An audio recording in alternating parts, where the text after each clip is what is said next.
Ang simbahan gitawag nga mahimong timaan sa paglaom ug kita gitahasan sa pagampo, pagpailog, pagpakita ug pagkamatinud-anon sa pagtuo. Mayong adlaw mga higala, ako si Reverend Eric Vincent de la Piña, usa sa mga diakono sa Archdiocese sa Sugbo. Uban kita karon pinaagi sa pagpamalandong sa pulong sa Dios. Ang ebanghelyo karon miingon si Jesus, sa dili madugay dili na kamo makakita kanako, ug pagkahuman sa gamayng panahon makakita na usab kamo kanako. Mga igsoon ko diyan ni Kristo, kini nga mga pulong puno sa misteryo ug saad. Apan unsa man ang kahulugan niini? Ngano man nga usahay daw wala si Kristo sa atong kinabuhi? Ngano man nga gitugot sa Ginoo ang kasakit ug kasubo? Ug mahimo bagayod nga ang kasubo mahimong kalipay. Kini nga mga pangutana mao ang dalan nga gisudlan sa mga tinun-an kaniadto ug nga atong masinati usab karon. Ang ebanghelyo nag-awhag kanato sa pagsabot ug pagpadayon sa pagsalig sa Dios diha sa iyang mga pulong, kay ang Dios dili gayud kita niya pasagdan. Ang gisulti ni Jesus nagtudlo sa iyang kamatayon ug pagkabanhaw. Ang ilang kasubo diha sa iyang pagkamatay ug ang ilang dakong kalipay diha sa iyang pagkabanhaw. Kini ang tawag sa Paskal ng misteryo nga pinaagi sa kamatayon may kinabuhi o pinaagi sa kasakit moabot ang himaya sa Dios.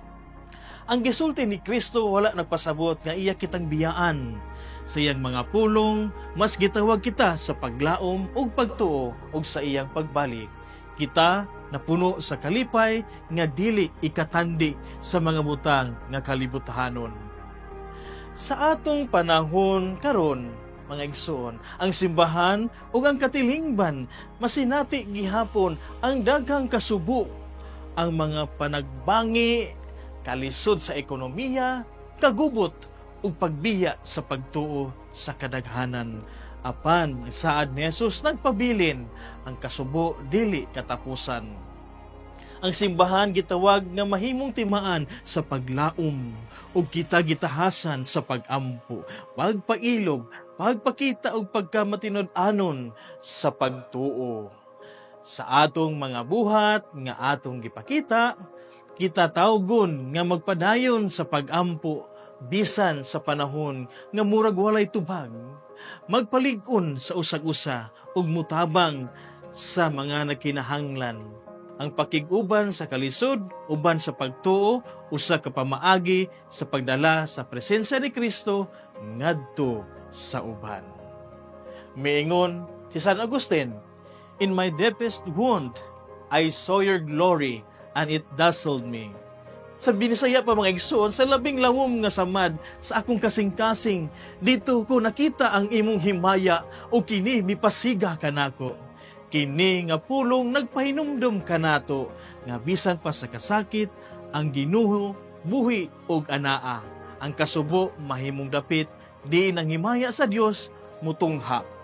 Ang gamayng panahon nga gisulti ni Jesus mahimong murag taas para nato, apan ang saad nga kalipay sigurado.